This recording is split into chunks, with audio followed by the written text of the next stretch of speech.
দিনটি ছিল বৃহস্পতিবার। যখন সকালে অফিসে গেলাম তখন অফিসের বস বলছে আজকেই ছুটি হয়ে যাবে। তো সামনেই ঈদের দিন, সবাই তড়িঘড়ি করে আনন্দে মেতে উঠলাম। যাই হোক, ঈদের দিনের ছুটি, সবারই তো আনন্দ লাগবে, তাই আমরা সবাই ছুটিতে বাড়িতে চলে আসবো ওই দিন। খুবই আনন্দ লাগছিল ওই দিনে। যাই হোক, যখন অফিস ছুটি হয়ে গেল তখনই আমরা তড়িঘড়ি করে লঞ্চে উঠে পড়লাম।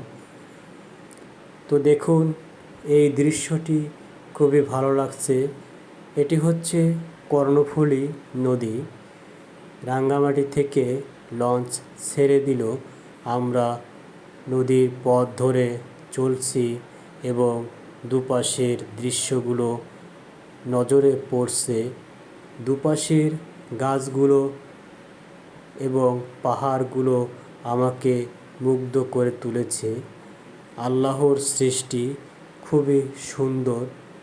আপনি না দেখলে বুঝবেন না। আপনি যখন কোথাও ঘুরতে যাবেন তখন সেই সৌন্দর্যগুলো দেখে আপনি মুগ্ধ হয়ে যাবেন। তো যাই হোক, আমরা নদীর পথ ধরে চলছিলাম এবং দৃশ্যগুলো দেখছিলাম।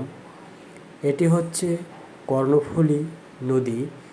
এর দুপাশে আবার ধানি জমি আছে এবং পাহাড়ি অঞ্চলে আদিবাসীরাও এখানে বসবাস করে। ওই দেখেন, দূরের একটি পাহাড় দেখা যাচ্ছে। তো খুবই ভালো লাগছিল দৃশ্যগুলো। এই নদীতে এখন পানিতে ভরপুর। যখন পানি শুকিয়ে যায় তখন মনে হয় একটি কক্সবাজার, বিশাল বিশাল বালুর মাঠ দেখা যায় এই নদীর মাঝে। তখন আপনাকে আর কক্সবাজার যেতে হবে না, এখানেই আপনি ভ্রমণ করতে পারেন কক্সবাজারের। তো এখন বর্ষায় পানিতে প্লাবিত হয়েছে, দুপাশে পানিতে ভরপুর, নদী থই থই করছে পানিতে। সব জায়গায় পানি আর পানি, যেদিকেই তাকায় পানির দৃশ্যটা শুধু চোখেই পড়ে।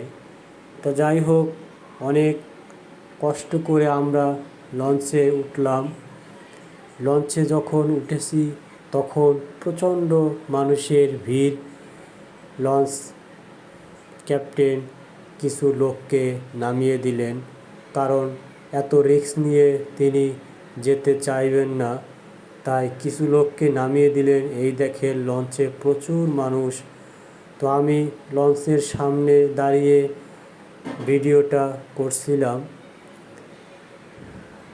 খুবই ভালো লাগছিল আমার এই দৃশ্যগুলো। নদীর মাছ দিয়ে যখন চলছিলাম তখন বাতাসের একটি শো শো আওয়াজ কানে লাগছিল।